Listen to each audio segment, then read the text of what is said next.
What if you discovered that the person you married for convenience was hiding a secret that would change everything? Charles Whitmore thought he knew the rules of the game: contracts, mergers, arranged marriages.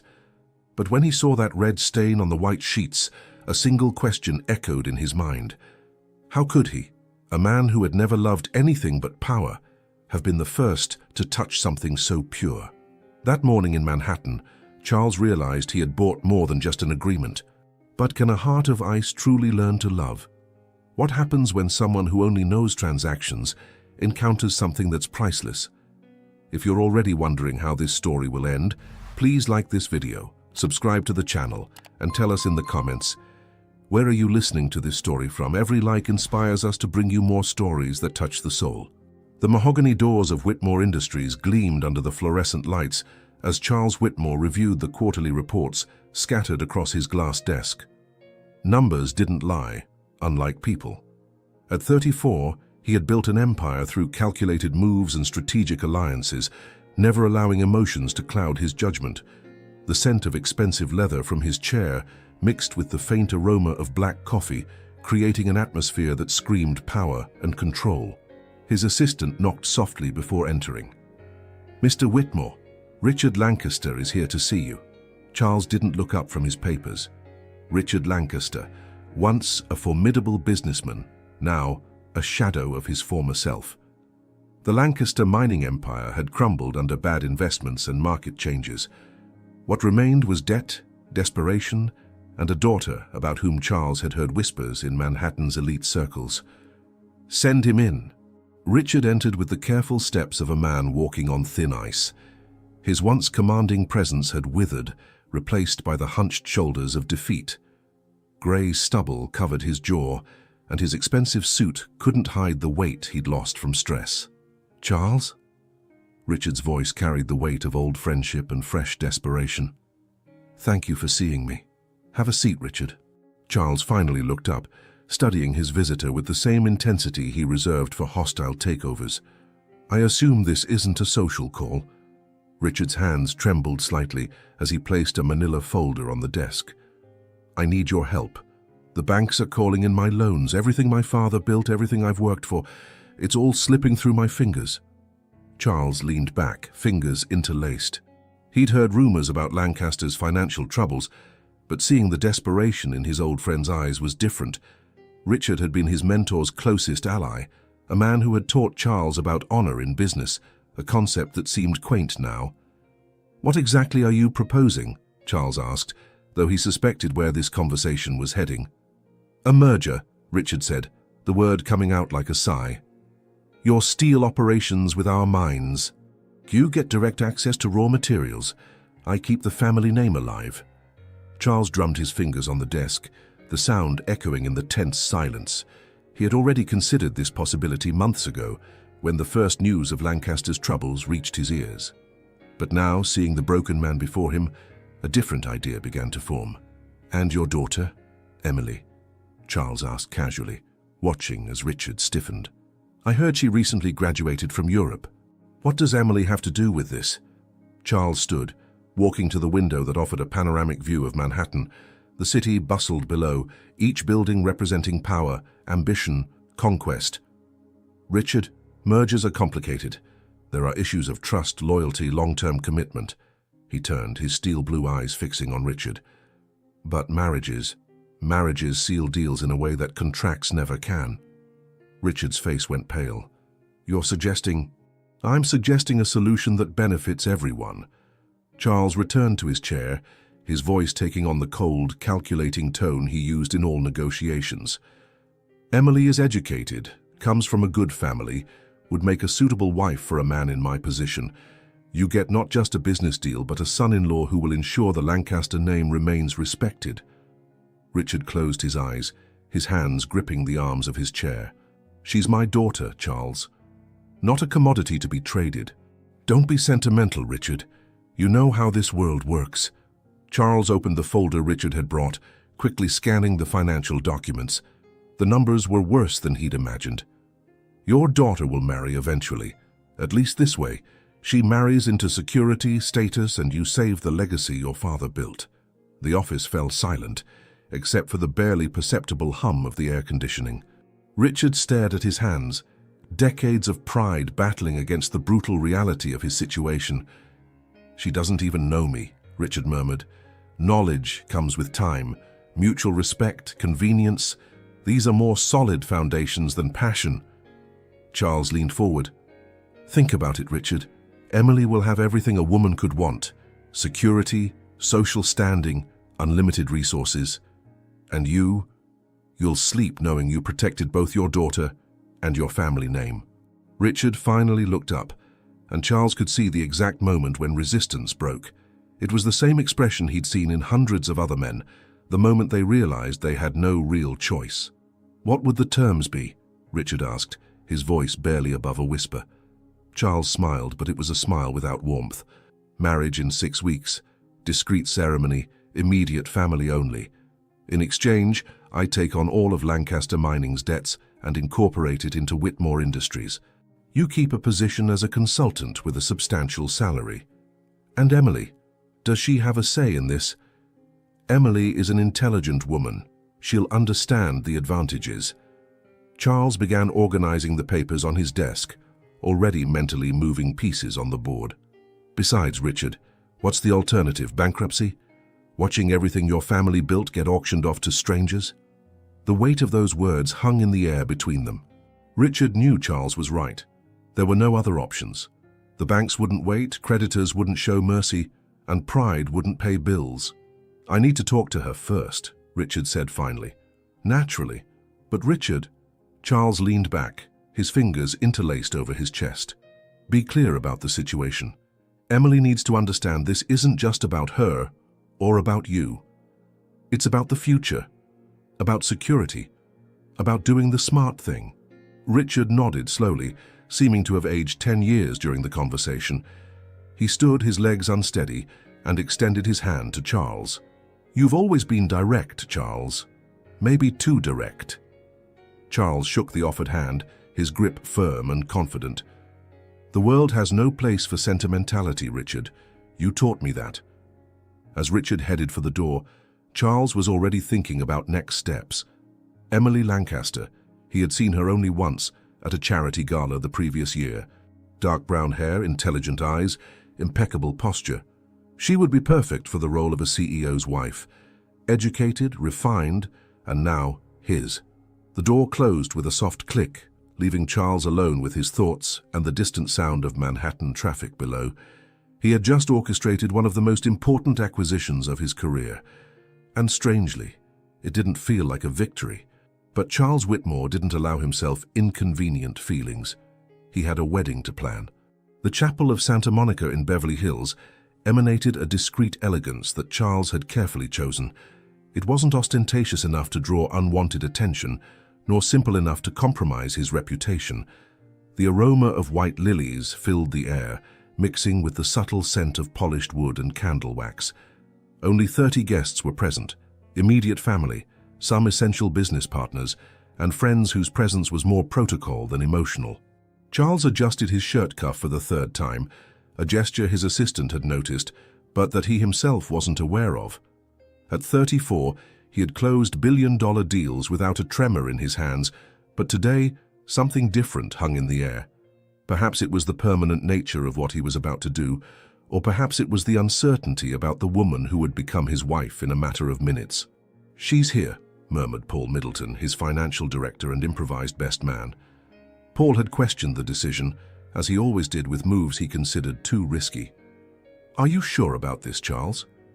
"Sure is a strong word," Charles replied, his eyes fixed on the altar. "But it's the right decision." The chapel doors opened and the low murmur of conversation ceased. Richard appeared first, his face a carefully composed mask of forced dignity. He had lost more weight in the past 6 weeks, and Charles briefly wondered if the man was ill or just consumed by guilt. Then Emily entered. Charles had seen her before, but not like this. The ivory silk dress contoured her delicate figure without being flashy, the fabric whispering against the marble floor with each measured step. Her dark brown hair was pulled back in a low, elegant bun, with a few soft strands framing her face. But it was her eyes that surprised him. There were no tears, No exuberant joy, not even visible nervousness. There was an almost disturbing serenity, as if she had accepted her fate with a resignation that went beyond her years. She walked as if she were in a silent library, her movements contained and graceful. The simple veil didn't hide the neutral expression on her face, not hostile, not joyful, just present. It was like watching a Renaissance painting come to life, beautiful, immaculate, and emotionally inaccessible. When Richard handed her over to Charles, their hands briefly touched. Her skin was cold, but her grip was firm. She lifted her eyes to meet his for the first time since they had been formally introduced 3 weeks earlier. "Charles," she said softly, her voice carrying the subtle trace of a European accent he had forgotten she possessed. "Emily." He studied her face, looking for signs of hesitation or regret. He found only a disconcerting calm. The priest began the ceremony with words that Charles barely registered. His attention was divided between the formalities and the woman beside him. Emily responded to the priest's commands with quiet precision, as if she were reciting a well-rehearsed lesson. There was no tremor in her voice when she repeated the vows, no dramatic pause, no moment of visible emotion. "Do you take Charles Alexander Whitmore as your lawful husband, to love and honor him in sickness and in health, for richer or poorer, until death do you part?" "I do." The answer came clear and calm, as if she were confirming a business appointment. Charles felt something strange in his chest, not regret exactly, but an uneasiness he couldn't name. He had expected nervousness, perhaps some silent tears, at least some emotional reaction. But Emily stood there like a fine porcelain doll, perfect, beautiful, and apparently incapable of breaking. When it was his turn to respond, Charles heard his own voice sound louder than he had intended, as if he were compensating for her emotional silence. "I do." The rings were exchanged with the same mechanical efficiency. Emily extended her left hand without hesitation, her slender, well-manicured fingers receiving the platinum ring as if it were just another accessory. Charles noticed that she didn't even look at the jewelry, a piece that had cost more than most people earned in a year. "You may kiss the bride." Charles leaned in, his hands lightly touching her shoulders. Emily didn't pull back, but she didn't move closer either. She simply closed her eyes and tilted her face slightly upward, offering her lips with the same polite courtesy she would use to greet a stranger at a party. The kiss was brief, chaste, more a seal of approval than a gesture of intimacy. When they separated, she opened her eyes and offered a small smile, the first he had seen from her during the entire ceremony. But even that smile seemed rehearsed, as if she had learned to express polite gratitude in the European schools where she had been educated. The applause was polite and brief. Charles observed the guests' faces. Some seemed relieved that the ceremony had ended without drama. Others seemed slightly uncomfortable with the overly formal atmosphere of the event. Richard was pale, but maintained a dignified expression. Emily's mother, Margaret, was discreetly dabbing tears with a lace handkerchief, but even her tears seemed more protocol than emotional. During the reception that followed, an elegant but intimate lunch at the adjacent hotel, Emily moved through the crowd with the grace of someone trained for social events since childhood. She conversed politely with the guests, accepted congratulations with measured smiles, and answered questions about her future plans with vague but satisfactory responses. Charles watched her from a distance, fascinated and slightly frustrated. All the women he had known previously were predictable in their reactions, either too dramatic or too obvious in their intentions. But Emily was an enigma wrapped in silk and good manners. "She's beautiful," commented Mrs. Harrison, wife of one of Charles's partners. "Very composed for someone so young. You make an impressive couple." "Thank you." Charles accepted the compliment, but his eyes remained on Emily, who was talking with the priest about French literature. He could hear fragments of the conversation. She spoke about Proust with the same neutral tone she had used for her wedding vows. When it came time to cut the cake, Emily placed her hand over his on the knife with the precision of someone following strict protocol. The camera flashes captured them smiling, or at least Charles smiling, while Emily maintained her serene and unreadable expression. "How are you feeling, Mrs. Whitmore?" asked one of the photographers. She paused for a moment, as if carefully considering the question. "Grateful," she said finally. "Very grateful." Charles felt that uneasiness again. grateful. Not happy, not hopeful, not nervous or excited. Grateful, as if the marriage were a favor he had granted her, instead of an agreement that benefited both families. As the afternoon progressed, Charles found himself studying his new wife with the same intensity he used to analyze complex financial reports. There were layers to her that he couldn't penetrate. A refined education that created a polished but impenetrable barrier, an intelligence that she kept carefully guarded, and an emotional coldness that rivaled his own. When the last guests departed, and they were alone in the hotel lobby, Charles finally asked the question that had been burning in his mind all day. "Do you have any questions? About anything?" Emily looked at him with those dark, inscrutable eyes. "Should I?" The simplicity of the response disarmed him. She wasn't being insolent or defiant. She genuinely seemed to believe there was nothing about her new life that needed to be discussed or clarified. Most brides have expectations, concerns. "I was well educated, Charles." Her voice was soft but clear. "I understand what my role is." Role. The word echoed in his mind as they headed to the elevator that would take them to the bridal suite. She had turned the marriage into a performance and apparently was prepared to continue acting indefinitely. As the elevator doors closed, Charles looked at their reflection in the polished metal. They looked perfect together, he tall and imposing in his dark tuxedo, she elegant and refined in her wedding dress. They looked like a couple that should be on the cover of a luxury lifestyle magazine. But Charles couldn't shake the feeling that he had just married a beautiful stranger, and that perhaps she intended to remain a stranger forever. The doors opened on the 20th floor, revealing a silent hallway that led to their new life. The bridal suite at the Plaza Hotel emanated discreet luxury, walls in ivory tones, dark mahogany furniture, and a stunning view of Central Park through floor-to-ceiling windows. White roses had been strategically placed throughout the room, their soft perfume mixing with the scent of fine leather furniture and the nighttime freshness that entered through the half-open windows. Charles loosened his tie while watching Emily move through the space with the same measured grace she had displayed all day. She paused at the window, her silhouette outlined against the city lights below, still wearing her wedding dress, though she had removed her veil hours ago. The contrast was striking, the vibrant, pulsing energy of Manhattan at night versus the serene stillness of the woman who had just become his wife. "It's beautiful," she said softly, without turning around. "The view." "Yes." Charles approached, but maintained a respectful distance. "Would you like to change clothes? I can give you privacy." She finally turned to face him, and for the first time all day, he detected something different in her eyes. Not fear exactly, but a carefully controlled vulnerability that she had kept hidden during the ceremony and reception. "Thank you." Her voice was almost a whisper. "I brought some things." Charles nodded toward the adjacent bathroom. "Make yourself comfortable. There's no rush for anything."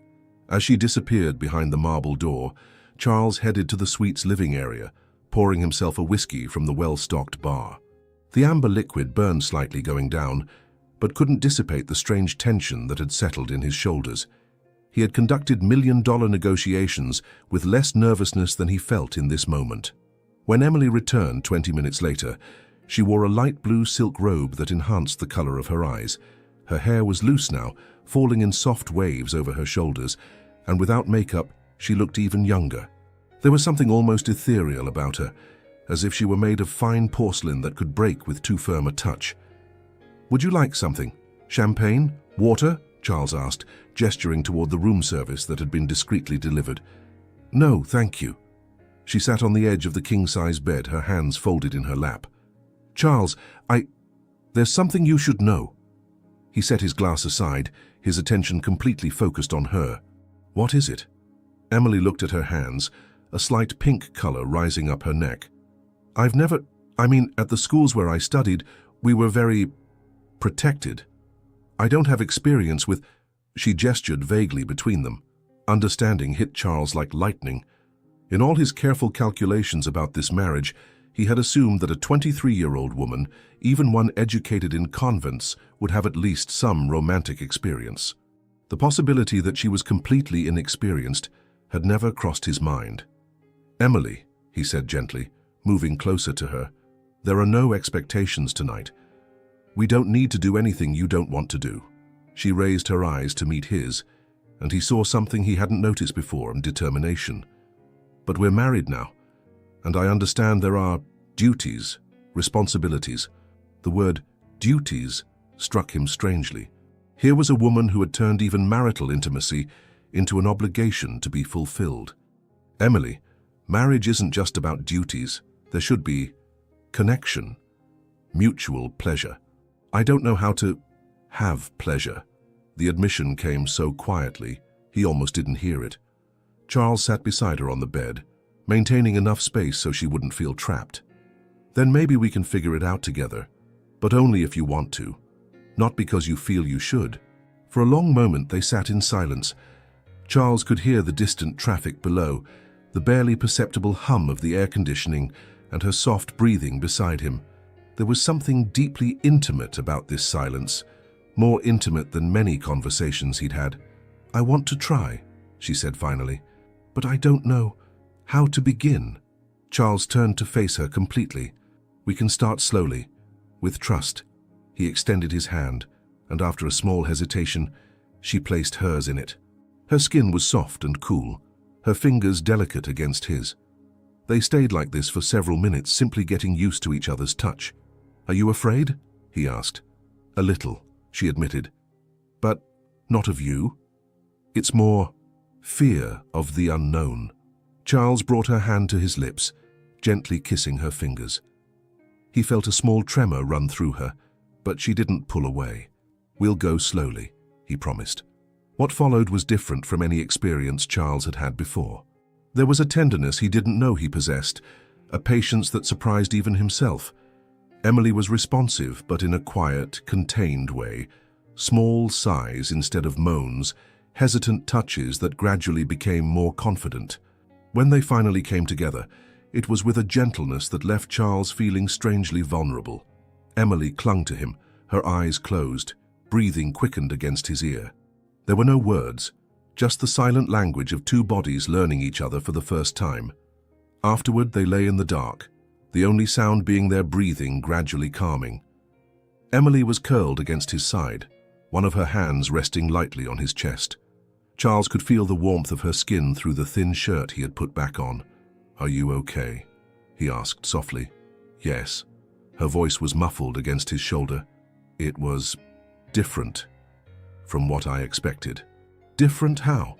She paused, as if choosing her words carefully. "More connected. I thought it would be more clinical." Charles felt something tighten in his chest. "Marriage shouldn't be clinical, Emily. At least, not always." She moved slightly to look at him in the dark. "Didn't you plan this as a business transaction?" The question caught him off guard. He had planned exactly that. But now, with her lying beside him, her skin still warm from his touch, the idea seemed obscenely inadequate. "Maybe at first," he admitted. "But people can change their minds." "Can they?" There was something almost hopeful in her voice. "Yes," he said, surprising himself with his own conviction. "They can." Emily snuggled closer, and Charles felt something he hadn't felt in years, a sense of protection, of wanting to shield this woman from everything that could hurt her. It was unsettling for someone who had spent his entire life thinking only of himself. They fell asleep like this, intertwined in a way that was more intimate than the passion they had shared, and it was only when Charles woke the next morning, golden dawn light filtering through the curtains, that he saw it. Blood. Just a few drops on the pristine white sheets, but enough to make his heart stop. Emily was still sleeping, her face serene and young in the soft morning light, completely unaware of the revelation she had left behind. Charles stared at the small red stains, his mind racing. She had been a virgin, not just inexperienced, but completely untouched. In a world where he had assumed everyone had secrets and hidden histories, he had married someone who was genuinely pure. The magnitude of what had happened the night before, what he had received, the trust she had placed in him, hit him like a wave. Emily had given him something that could never be returned, something she could never give to anyone else. He looked at her sleeping beside him, her hair spread across the pillow like dark silk, and felt something shift fundamentally inside his chest.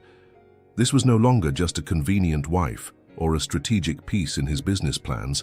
This was a woman who had trusted him completely, and for the first time in his adult life, Charles Whitmore felt genuinely responsible for something more precious than money. The aroma of freshly brewed coffee and something sweet being prepared pulled Charles from a deeper sleep than any he had experienced in months. For a moment he was disoriented. The smell was domestic, warm, completely different from the sterile hotels or his minimalist Manhattan apartment where breakfast always arrived on silver trays brought by silent staff. He sat up in bed, immediately noticing that Emily was no longer beside him. The sheets on her side still held the warmth of her body and a soft trace of her perfume, something floral and discreet that he was beginning to associate specifically with her. Golden morning light filtered through the silk curtains, creating soft patterns on the ivory walls of the suite. Wearing pajama pants and a t-shirt, Charles headed to the living area, where he found a scene that made him stop completely. Emily had transformed the suite's small dining table into something that looked like it came from a lifestyle magazine.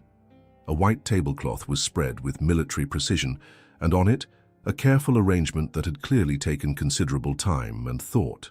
There were croissants still warm. He could see steam rising delicately, along with small jars of artisanal jam in flavors he recognized as his favorites. Fresh fruit was arranged in an artistic pattern, strawberries, blueberries, and mango slices arranged as if they were a painting.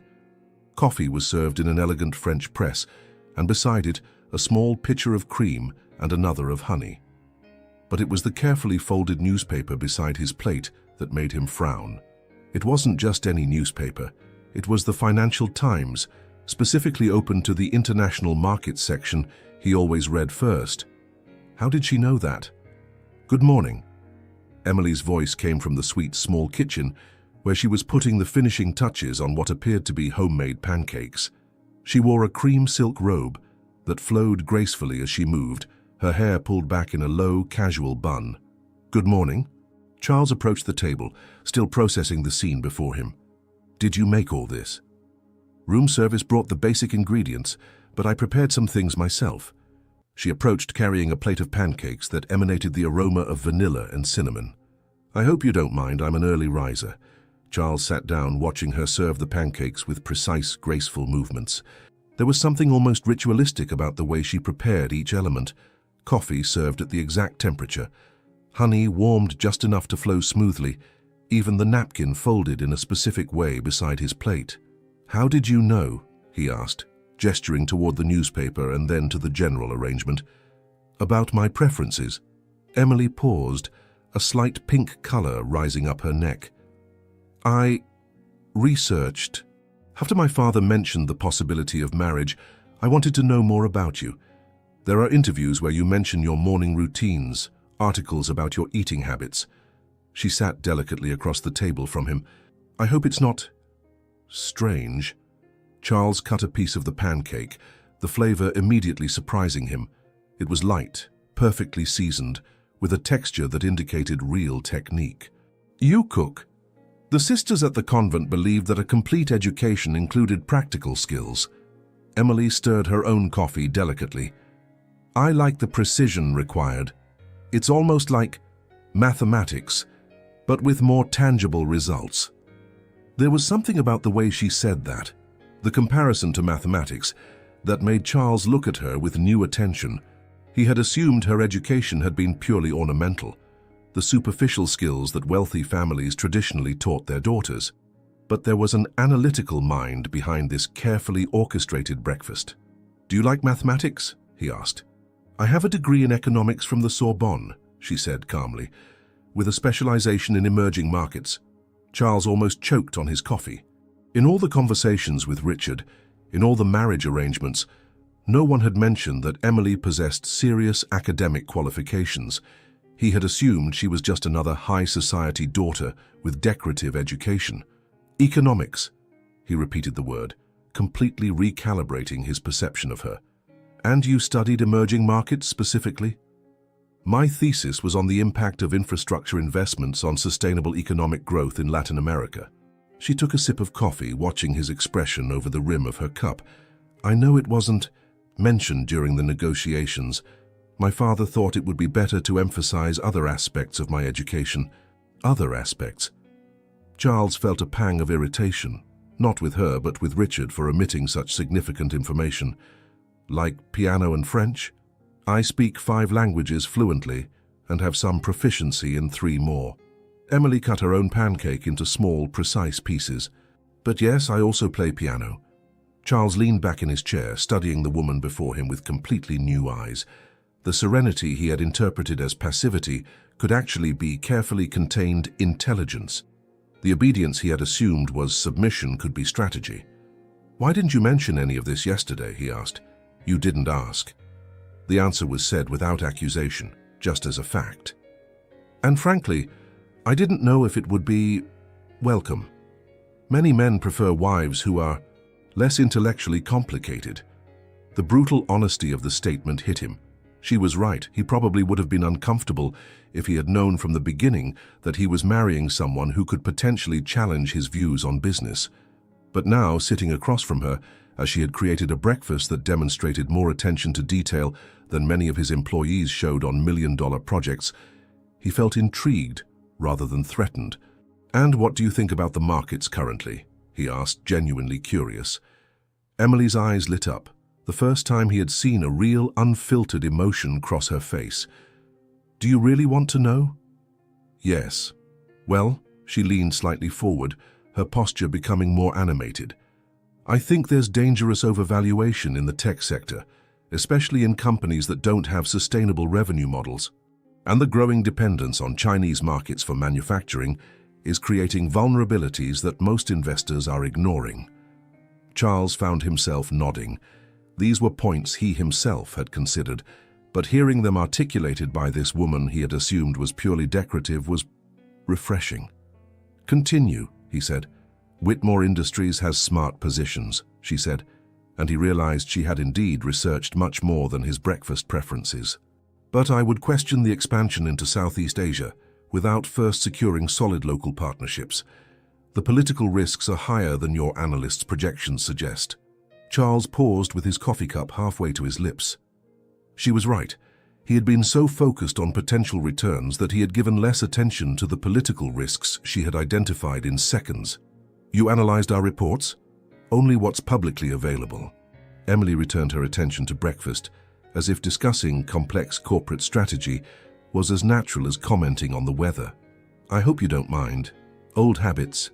"Old habits?" "I used to help my father with analyses before things got complicated." There was a subtle sadness in her voice. "He said I had good intuition for risks." Charles looked at her with growing understanding.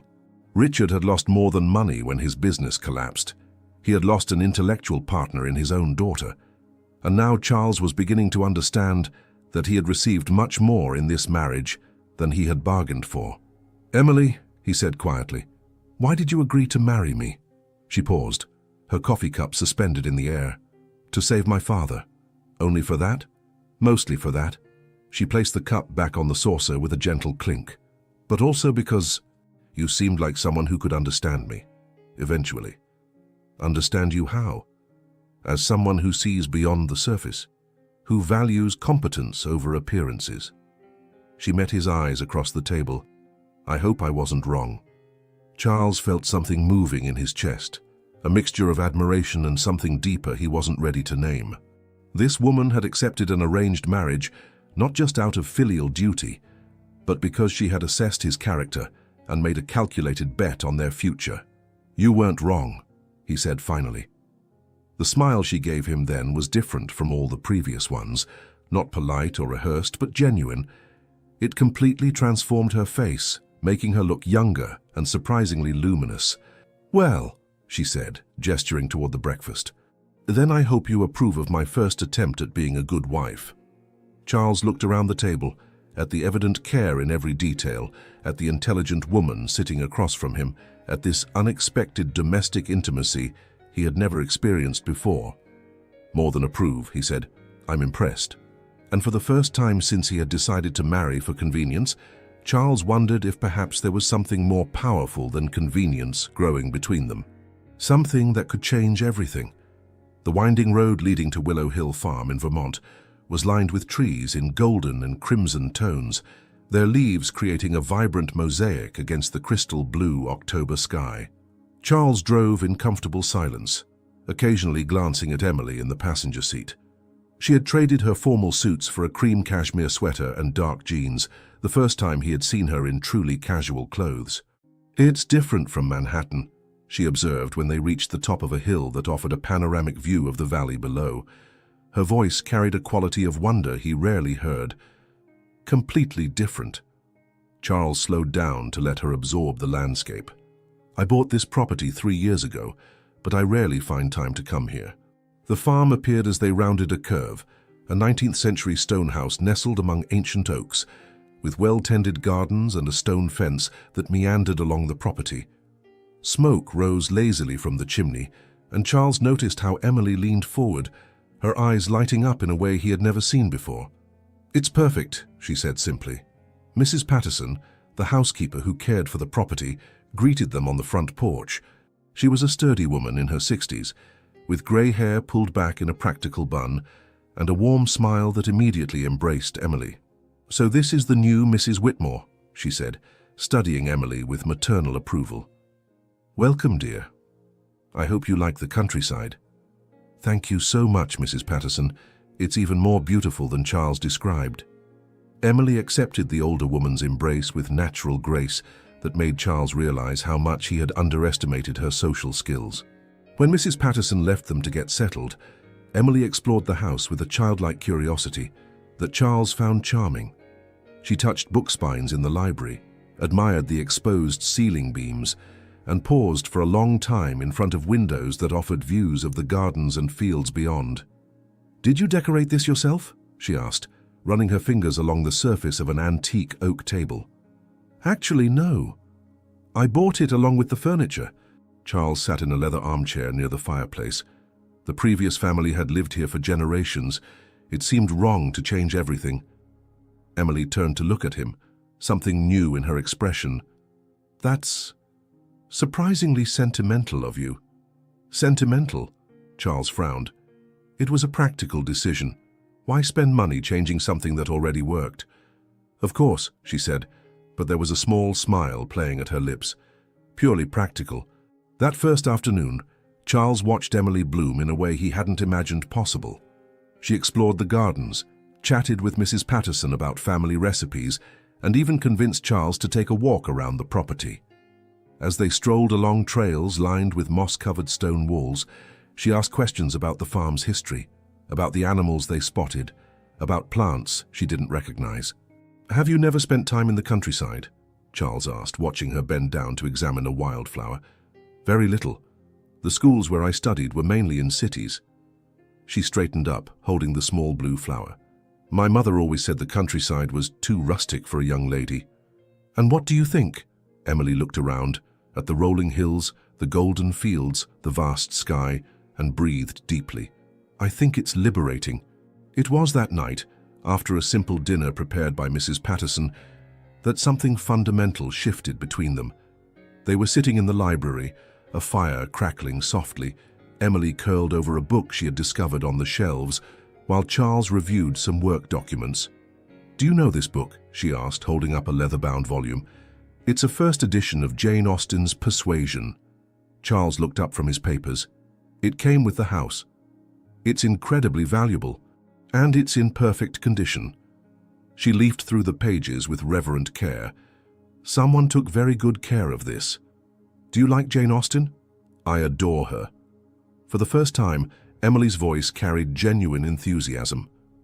"There's something about the way she writes about marriages of convenience that transform into something deeper." She stopped abruptly, realizing the implication of her words. Charles set his documents aside, his attention completely focused on her. "Continue," he said softly. Emily looked at the fire, her cheeks slightly flushed.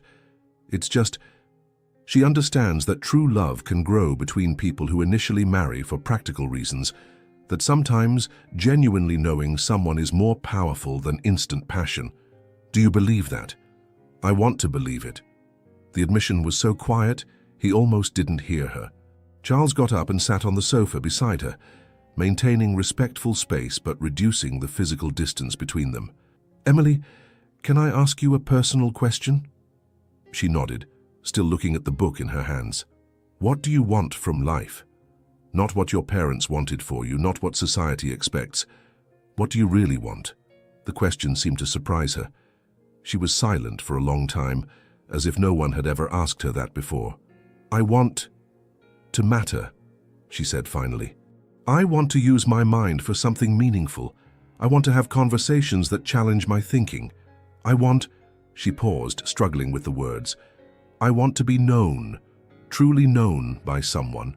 The raw vulnerability in her voice made something tighten in Charles's chest. "And do you feel that you're not known? All my life, people have seen only what they wanted to see. The obedient daughter, the exemplary student, the suitable bride." She finally looked at him. "But you, yesterday at breakfast when you discovered my education, you didn't seem threatened or uncomfortable. You seemed interested." "I was interested. I am interested." "Why?" Charles considered the question carefully. "Because you're intelligent in a way that complements my own intelligence. Because you see angles I miss, and because—" He paused, surprised by his own honesty. "Because I'm beginning to realize I married someone far more fascinating than I imagined." The smile that lit up Emily's face was like the sun rising. It wasn't the polite smile she had used during the wedding, not even the genuine but contained smile from breakfast. This was a radiant, transformative smile that completely changed her features and made Charles understand why poets wrote about women who could light up entire rooms. "Do you really think that?" she asked. "I really do."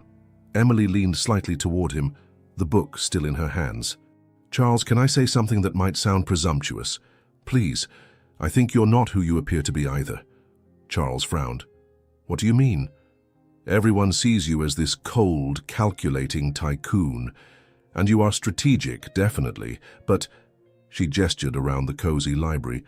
"A truly cold man wouldn't preserve the history of a house he bought, wouldn't care that Mrs. Patterson feels like part of the family, wouldn't drive slowly on a country road to let his wife admire the scenery." Charles felt exposed under her analytical gaze. "Maybe I'm just practical.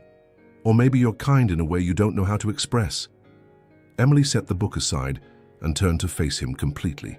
"You were incredibly patient with me on our first night, gentler than I expected." The mention of their intimacy brought a new awareness of the space between their bodies on the sofa.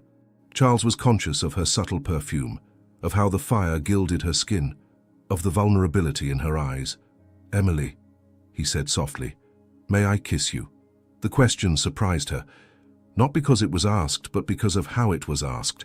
With permission, with consideration, as if her opinion mattered. "Yes," she whispered. This kiss was different from the chaste kiss of their wedding. It was exploratory, curious, a question asked with lips and answered with a soft sigh. When they separated, Emily was blushing, but she didn't lower her eyes. "That was," she began. "Different," Charles finished. "Better." They spent the rest of the evening talking about books, about trips they'd like to take, about ideas and dreams they had never shared with anyone else.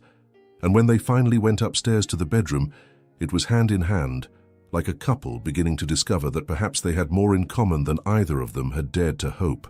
For the first time since the wedding, Charles fell asleep thinking not about business strategies or next corporate moves, but about the woman beside him, and the surprising possibility that perhaps there was something deeper growing between them than any business agreement could have predicted. The phone call came on a rainy Tuesday, 3 weeks after their return from Vermont. Charles was at his desk reviewing contracts when his assistant announced that Richard Lancaster was on the line, her voice carrying an urgency that immediately put Charles on alert.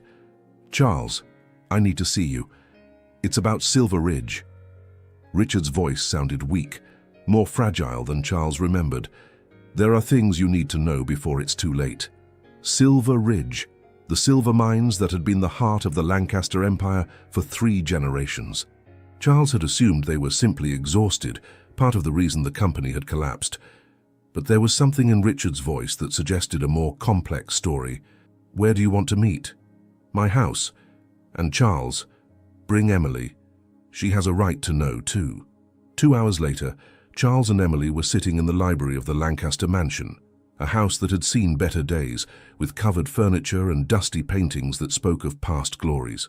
Richard received them at the door, and Charles was shocked by the man's physical transformation. He had lost even more weight. His skin had a sickly pallor, and there was a tremor in his hands that hadn't been present in Charles's office months ago. "Father," Emily stood immediately, concern clear in her voice. "Are you okay? You look sick," Richard finished with a weak smile. "Because I am, dear. Pancreatic cancer. Stage 4. The silence that followed was deafening.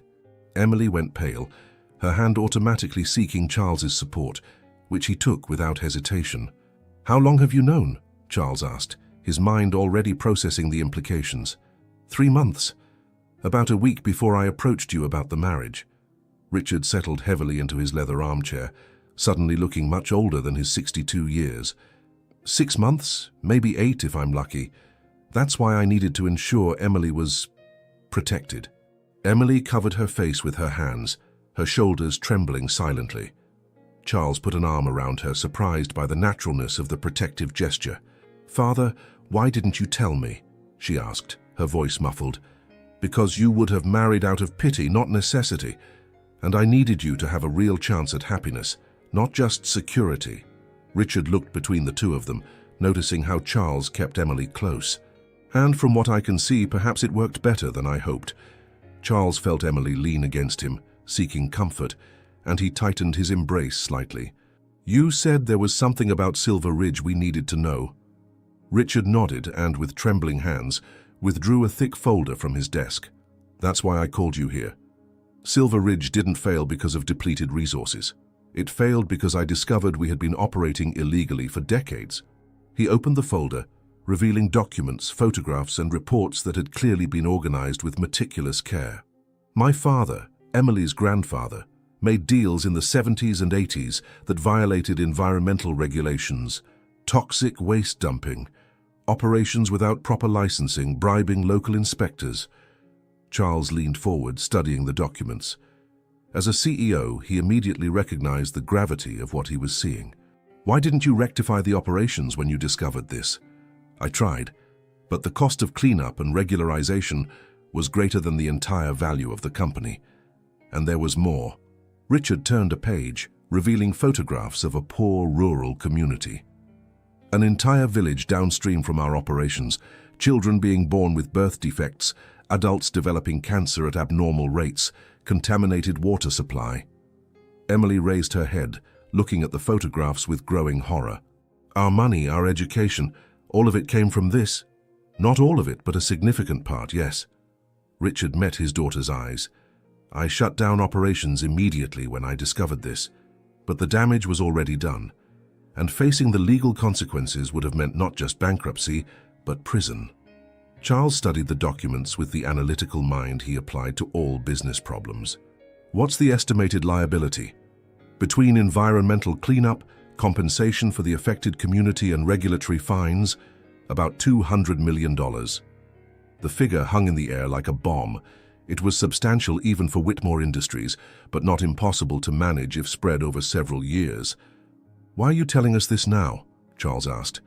Richard leaned back in his chair, seeming exhausted by the weight of carrying this secret. "Because when I die, this problem becomes yours, Charles. Legally, as Emily's husband, you inherit not just the remaining assets of Lancaster Mining, but also its liabilities. And because—" He paused, looking directly at Charles.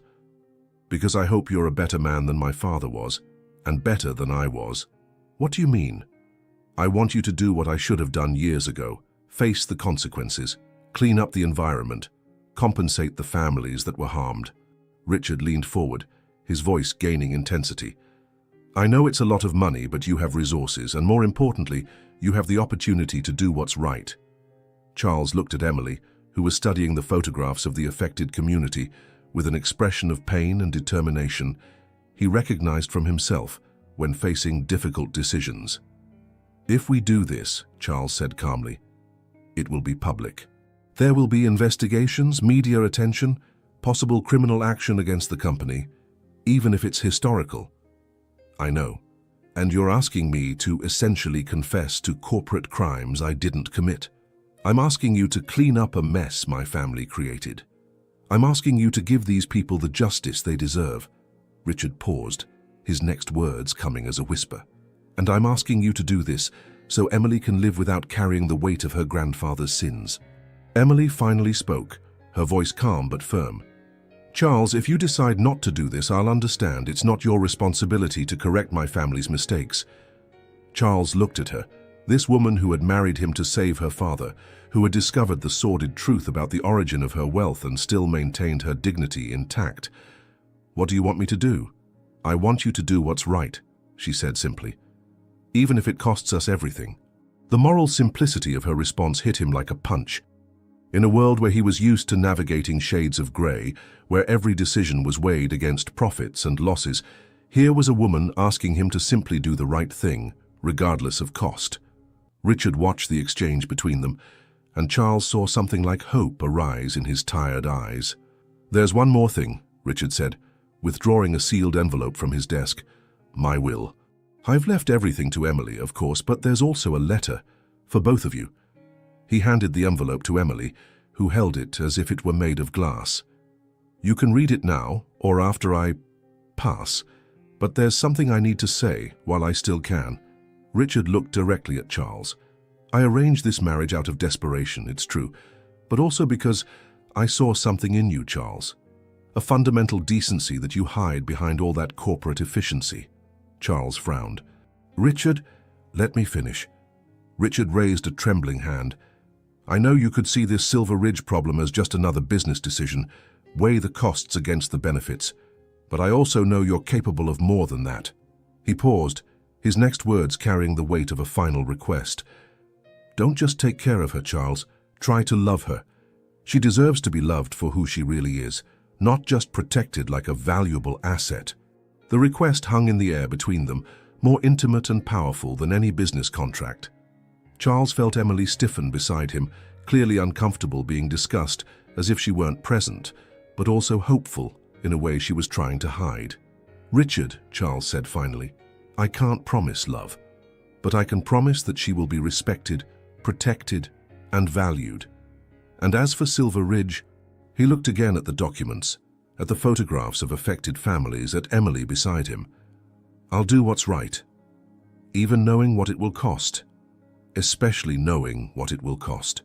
Richard closed his eyes, and for the first time in months, Charles saw genuine peace cross his features. "Thank you," he whispered. As they left the Lancaster house an hour later, Emily was silent, the envelope from the will pressed against her chest. Charles drove in silence, processing the magnitude of what he had just accepted. Not just the financial and legal challenge of Silver Ridge, but the emotional responsibility Richard had placed on his shoulders. "Charles," Emily said finally when they reached his apartment, "you don't have to do this. Silver Ridge, I mean. You could just let the lawyers handle it." Charles stopped the car and turned to face her. "Is that what you want me to do?" "I want you to do only what you can live with yourself doing." The response surprised him with its maturity.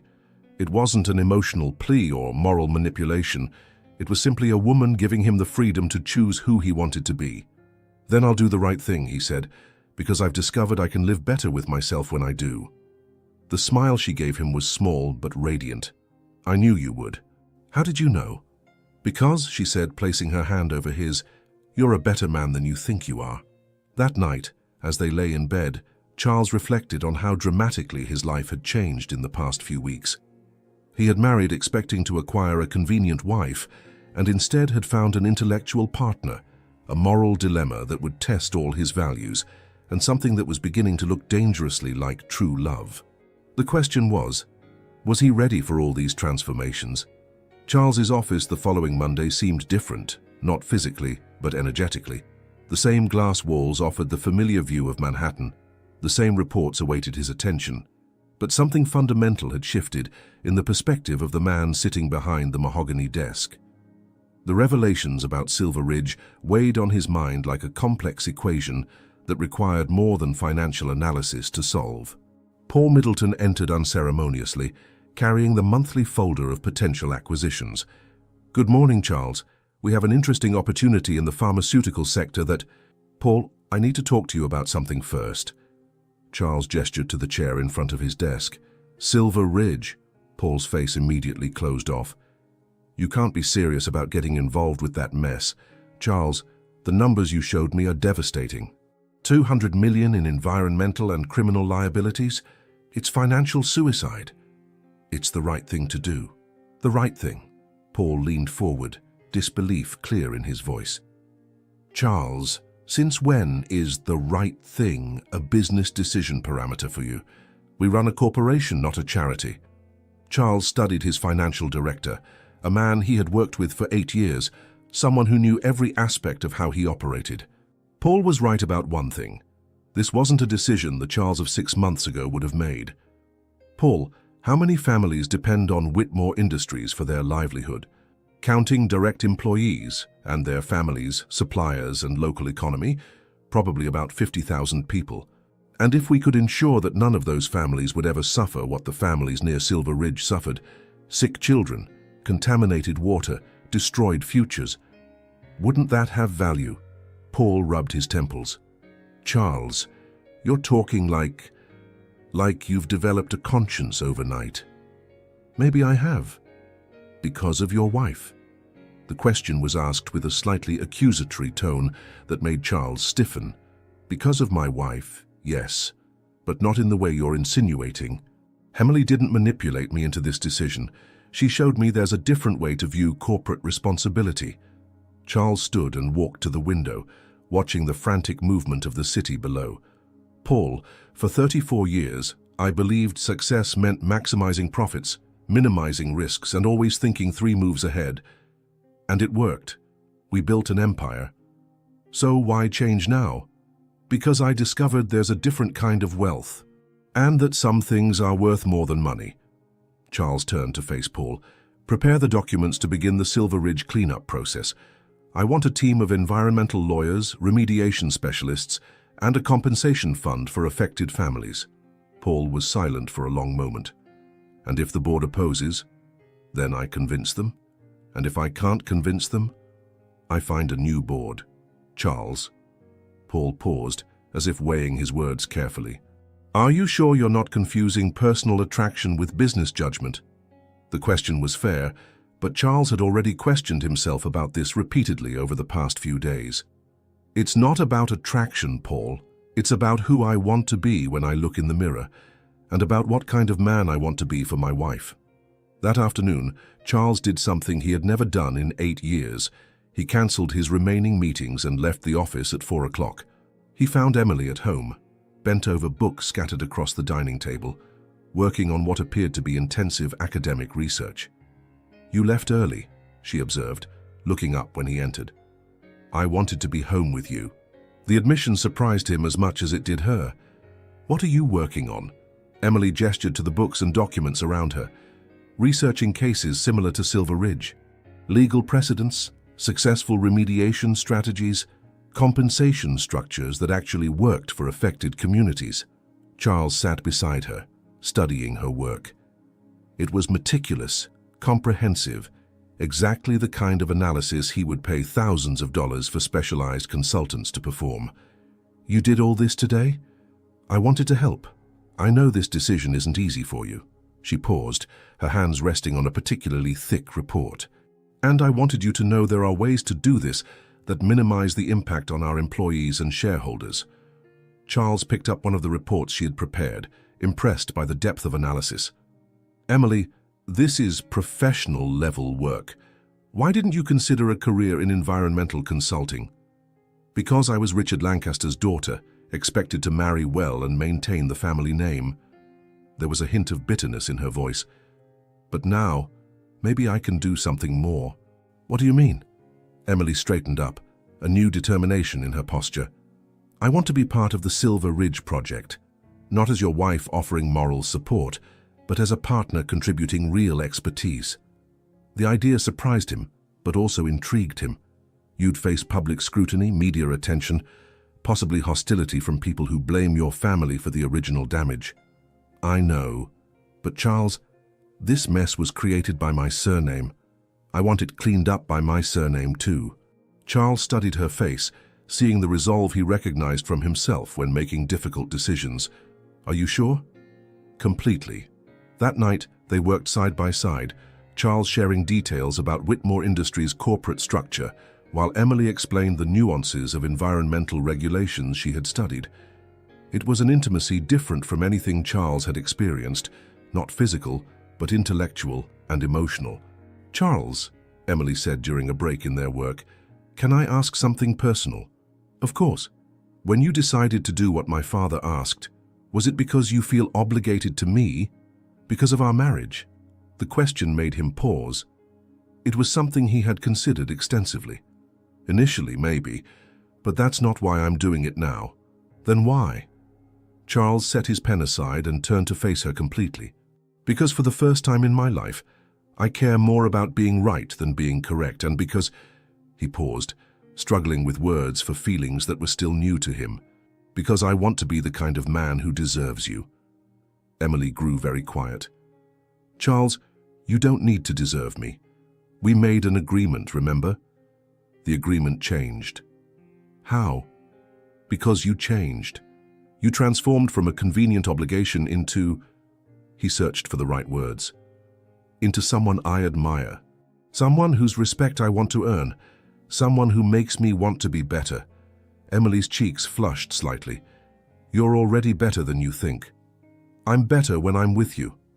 The moment stretched between them, charged with an emotional intimacy deeper than any physical passion.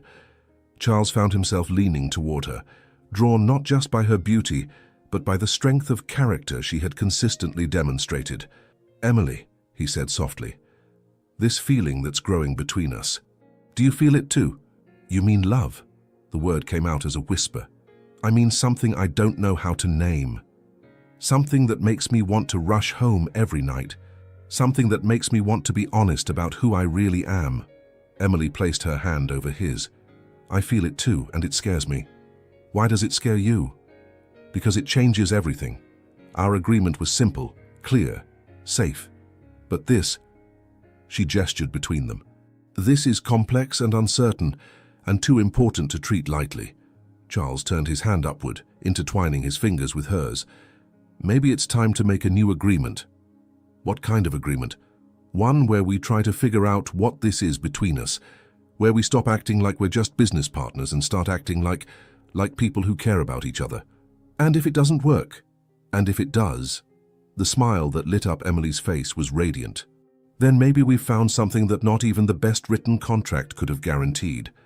That night, when they went to bed, it was with a new understanding between them.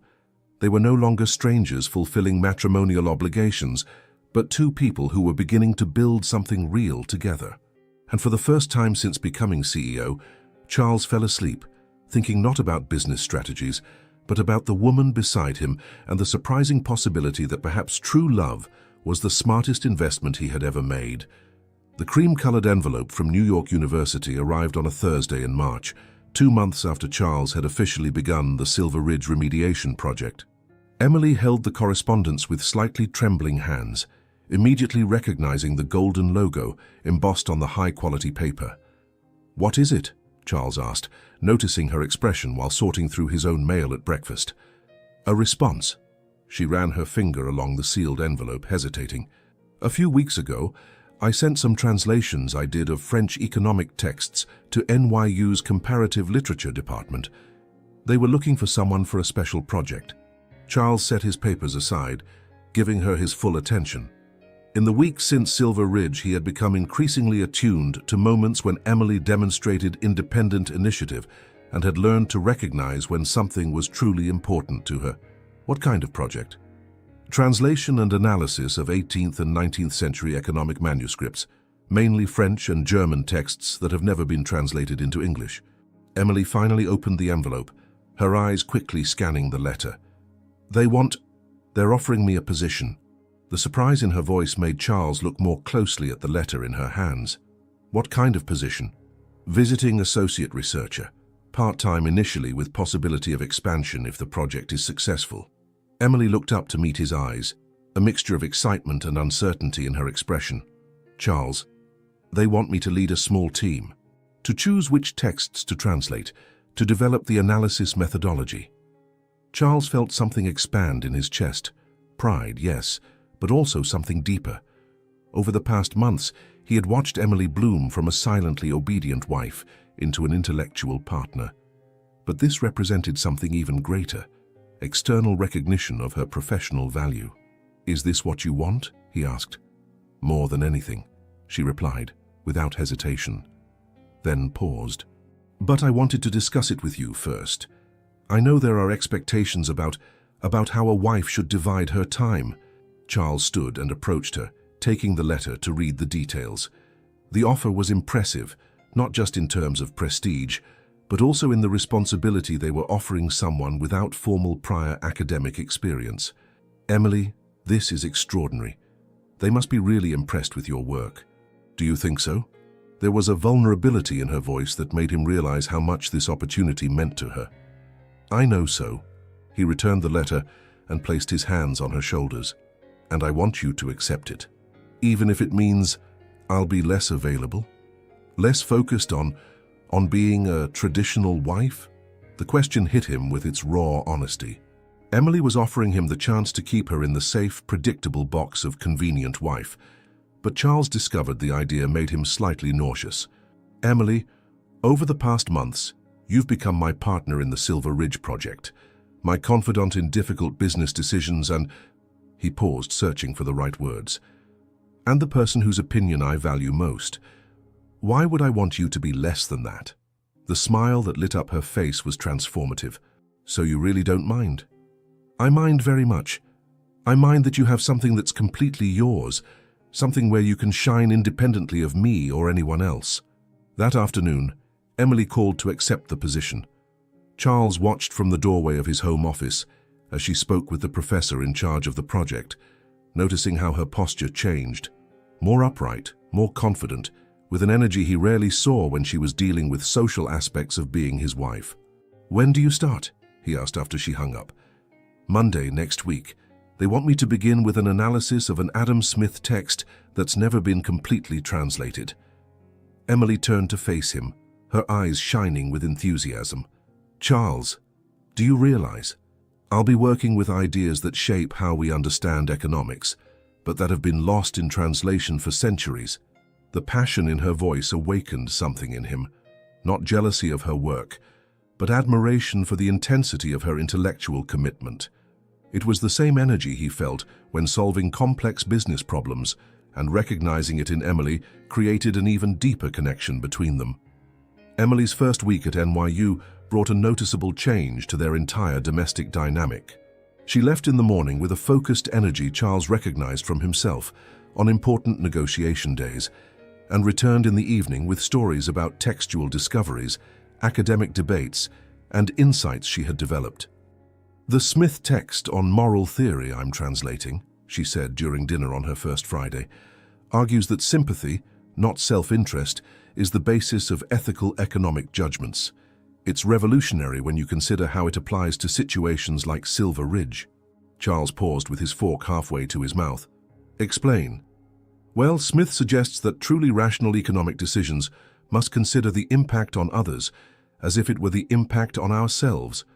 So your decision to remediate Silver Ridge wasn't just ethically correct, it was economically rational in the deepest sense." The analysis surprised him. Emily was applying 18th century economic theory to validate 21st century decisions in a way he had never considered. "And your colleagues? What do they think about you starting without formal academic experience?" "Initially there was skepticism," Emily admitted, "but Professor Hartwell, he heads the department, said my outsider perspective is actually an advantage, that I see connections that career academics might miss." As the weeks passed, Charles watched Emily gain confidence in ways that went far beyond work. She began expressing opinions about current events during dinner, offered insights about Whitmore Industries' business strategies, and even began gently challenging some of his decisions when she disagreed. "Charles," she said one April evening while reviewing Silver Ridge reports, "have you considered implementing a long-term community monitoring program?" "What do you mean?" Instead of just remediating and compensating, what if we established a system where the affected community had ongoing input into our operation, where they were partners in the healing process instead of just recipients of compensation? The suggestion was brilliant, and something neither he nor his expensive consultants had considered. Where did this idea come from? From my work with texts on community economics, there are fascinating historical precedents for this kind of participatory partnership. Emily leaned forward, enthusiasm clear in her voice. And I know some people at the university who could help develop the framework. Charles found himself nodding before he had even fully processed the proposal. Do it. Develop a complete proposal. Are you sure? Wouldn't it be presumptuous? Emily, over the past weeks, your ideas have been consistently better than those of consultants I pay fortunes. Why wouldn't I want your input? The transformation Charles observed in Emily over the following months was remarkable. She developed a presence that was simultaneously graceful and authoritative, a confidence that came from knowing her ideas had value. When she accompanied Charles to business events, she now participated in conversations about economics and politics with a sophistication that impressed even experienced executives. "Your wife is remarkable," commented James Morrison, CEO of a rival technology company, after a charity gala where Emily had discussed sustainable economic theory with a group of industry leaders. "Where did you find her?" "She found me," Charles replied, watching Emily animatedly converse with a Harvard professor about translating historical texts. Or maybe we found each other. But it was on a May evening, 3 months after Emily had started at NYU, that Charles truly understood the full impact of her transformation. They were at home, working side by side, he on Whitmore Industries reports, she on her latest translation, when she paused and looked at him. "Charles, can I say something that might sound strange?" "Always. I feel like myself. For the first time in my life, I feel like I'm being who I really am, instead of who other people expect me to be." Charles set his papers aside, giving her his full attention. "And who are you really?" "Someone who loves ideas, someone who wants to contribute to important conversations, someone who—" She paused, searching for words. "Someone who can be a real partner, not just a decorative wife." "I've always been a real partner, Emily. You just found ways to express that which go beyond our marriage." "That's exactly it. And Charles," she placed her hand over his, "thank you for letting me find this, for not trying to keep me small or safe or limited." Charles intertwined his fingers with hers, feeling the truth of what she had said resonate through him. He had married expecting a convenient wife, but had found an intellectual partner, a professional collaborator, and a woman whose growing independence made him admire her even more. "Emily," he said softly, "watching you flourish this way, it's one of the most beautiful things I've ever witnessed." The kiss they shared then was different from all the previous ones, not born of duty or even passion, but of mutual admiration and deep respect for what each had become in the presence of the other. And for the first time, Charles understood that true love wasn't about possessing someone, but about celebrating who they became when they were free to be completely themselves. The June rain drummed softly against the apartment windows as Charles watched Emily move through the kitchen, preparing dinner with the same meticulous precision she applied to everything in her life.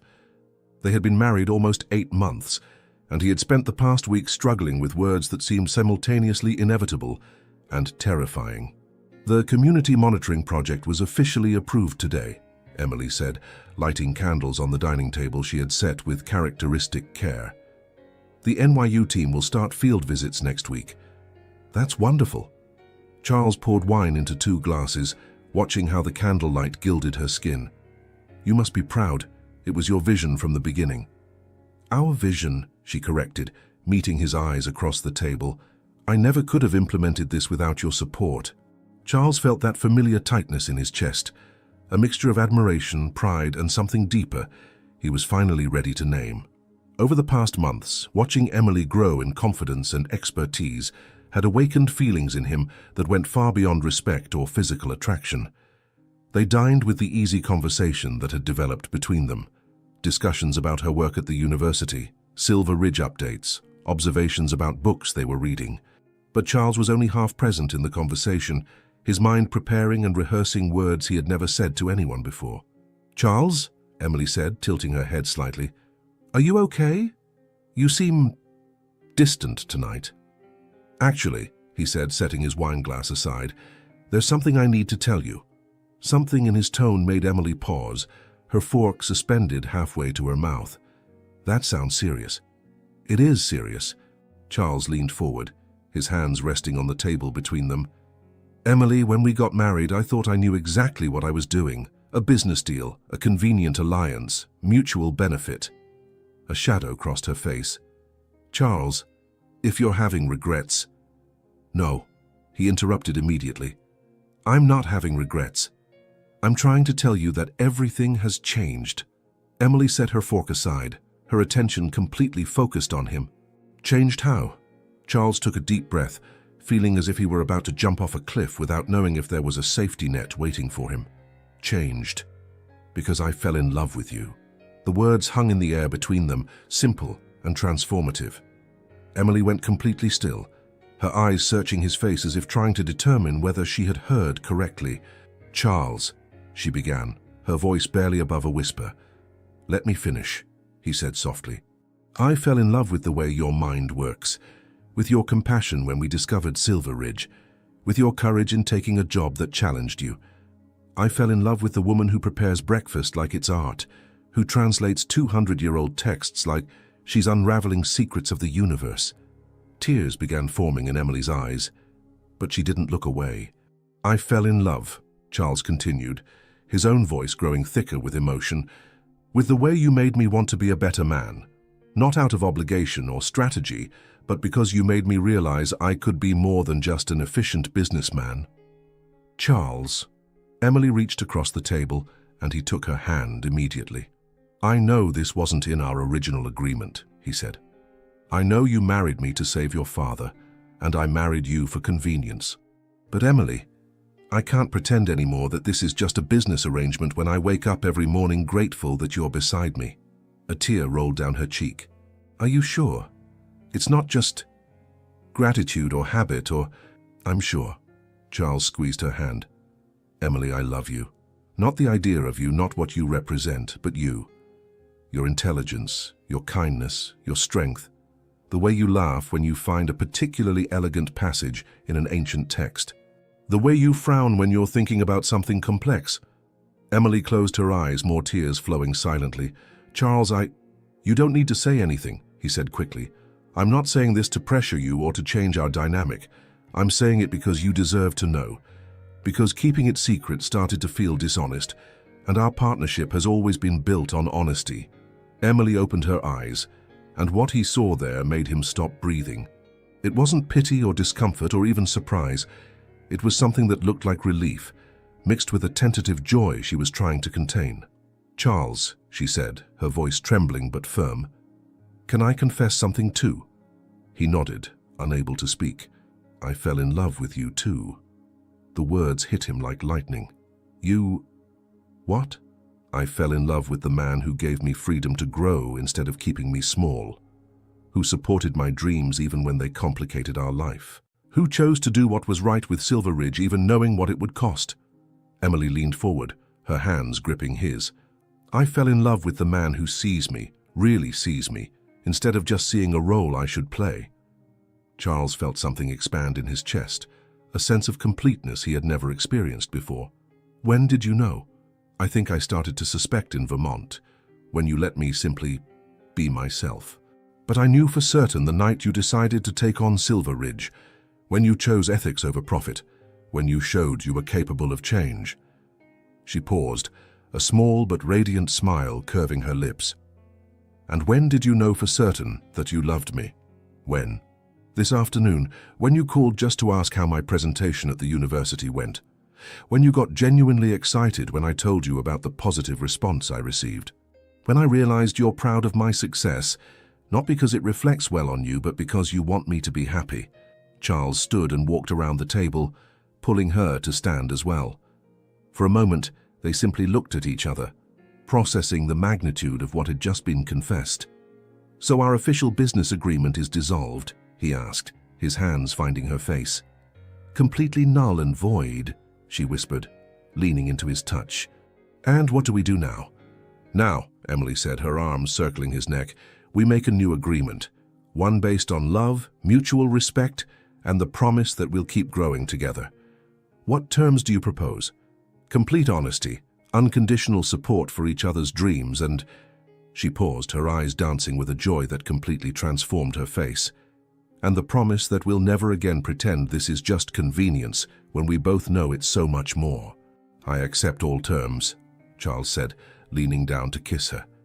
This kiss was different from all they had shared before. It wasn't driven by duty or physical passion or even growing affection. It was a kiss that sealed a promise, that marked the end of an arranged marriage and the beginning of a chosen union. When they separated, both were laughing through tears of joy. Do you realize, Emily said, her hands resting on his chest, that this makes everything much more complicated? How so? Because now we have something real to lose, something that matters more than money or status or convenience. Charles nodded, understanding exactly what she meant. But you know what I think? What? I think the things worth having always come with risk. And Emily... He paused, looking at the woman in his arms. His wife by choice now, not by circumstance. You're worth any risk. That night they made love with an intimacy that went beyond the physical. It was a celebration, a promise, and a discovery that true love was even more powerful than either of them had imagined. And when they fell asleep, intertwined, it wasn't as two business partners sharing a bed, but as two people who had found in each other something they didn't know they were looking for. A true emotional home. The agreement had become love, and love had become the foundation of everything they would build together from that point forward. A year and a half after the day Charles Whitmore had proposed a marriage of convenience to Richard Lancaster, he found himself standing on the porch of Willow Hill Farm, watching the golden September sun paint Vermont's fields in shades of amber and gold. It was hard to believe that the man who had made that calculated proposal was the same person now anxiously awaiting his wife's arrival, who was driving from Manhattan after presenting her latest research at NYU. The transformation hadn't been just personal. On the clipboards beside him rested the final reports from the Silver Ridge Project, an initiative that had cost Whitmore Industries $230 million, but had resulted in something no amount of money could buy: genuine redemption. The affected community now had clean water, subsidized medical care, and an educational program that would ensure the next generations had opportunities their parents never had. "Dinner will be ready in 20 minutes, Mrs." Patterson announced, appearing on the porch with a warm smile that had become as familiar as it was comforting. "And I can tell your wife is going to love the surprise you prepared." Charles smiled, touching the small velvet ring box in his pocket. It wasn't an engagement ring. They were already married after all, but something more significant. A ring he had specially made, engraved with a line from Emily's translation of Adam Smith. True wealth lies in the ability to create value for others. The sound of a car on the gravel driveway made his heart race in a way that still surprised him after 18 months of marriage. Emily emerged from the car with the vibrant energy he had learned to associate with her most productive days at the university. She wore a simple navy blue dress and cream cardigan, but to Charles, she was more stunning than any magazine model. "How was the presentation?" he asked, coming down the steps to meet her. "Incredible." Emily threw herself into his arms with an enthusiasm that made him laugh. "Charles, they want to expand the project. Not just for French and German texts, but for a complete multilingual translation initiative. And..." She paused, her eyes shining with barely contained excitement. "They want me to head the entire department." Charles spun her in the air, his joy for her success being genuine and deep. "That's wonderful. You deserve every bit of recognition." "There's more," she said when he set her back down.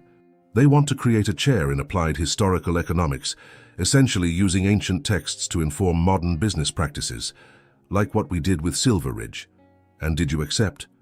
"I said I needed to discuss it with my husband first." Emily smiled, but there was an underlying seriousness in her voice, because it would mean more responsibility, more travel to conferences, more time away from home. Charles placed his hands on her shoulders, studying her face. "Emily, what do you want to do?" I want to accept, but only if you're okay with it. I'm more than okay with it. I'm proud. He paused, then smiled mischievously. Actually, I have a business proposal for you.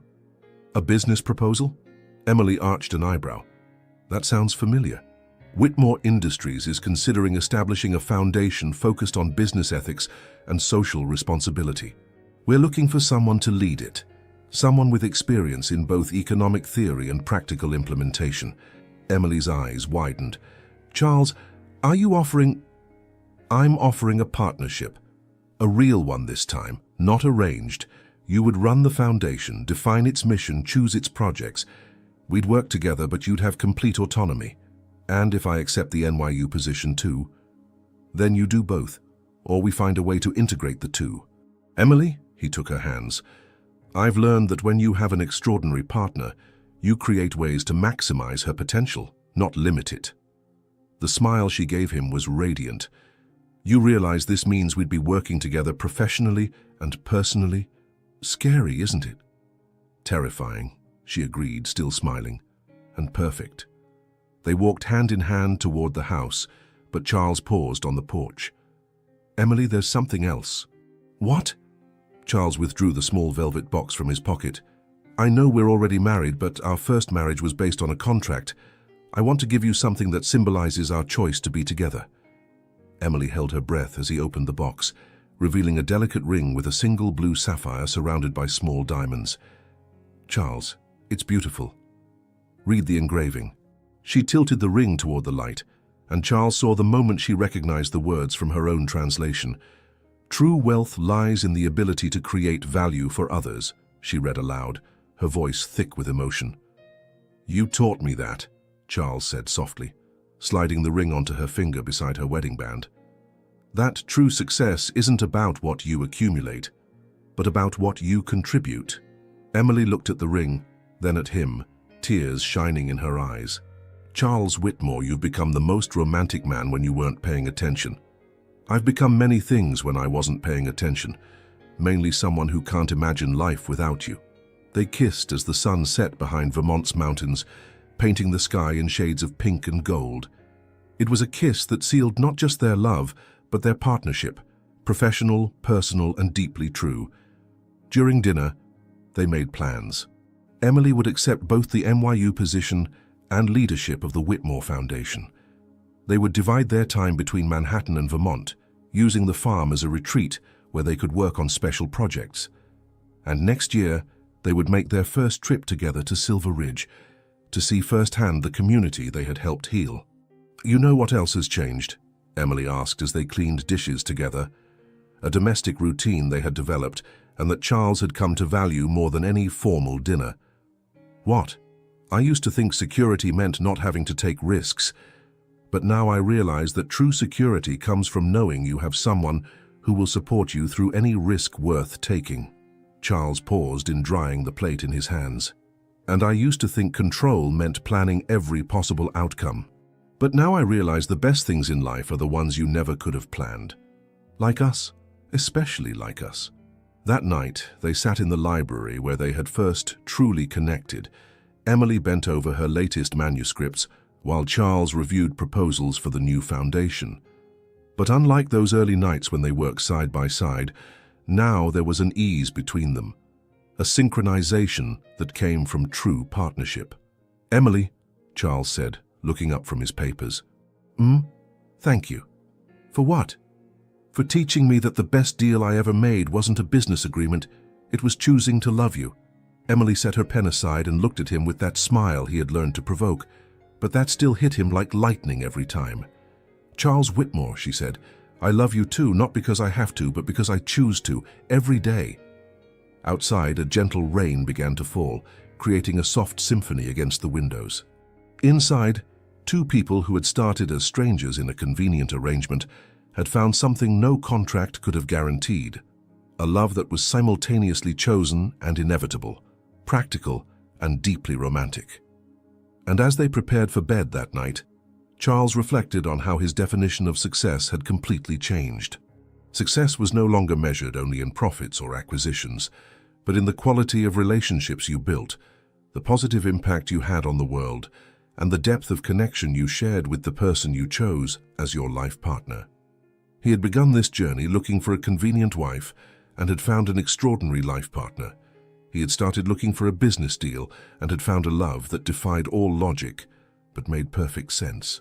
Charles Whitmore had finally learned that the best investment any person could make was in another human being, and that the return on that investment was immeasurable, infinite, and absolutely transformational. Sometimes the most beautiful stories begin with the most practical reasons. Charles and Emily discovered that an arranged marriage can transform into the truest love when two people choose to see beyond appearances, when they decide to grow together instead of simply coexisting. They learned that vulnerability is strength, that changing your mind is wisdom, and that real love doesn't happen in a magical moment. It's built day after day in small gestures of understanding and great acts of courage. Charles's transformation from a cold CEO to a man capable of deep love reminds us that it's never too late to discover who we really are. And Emily's journey from silent obedience to radiant confidence shows us that sometimes we need someone who believes in us to discover our own strength. In the end, they found something money could never buy, a partnership that challenged them to be better, a love that freed them to be authentic, and the certainty that they had found in each other not just a spouse, but a true home. Because perhaps deep down, we're all looking for someone who sees us completely deeply without masks and still chooses to stay.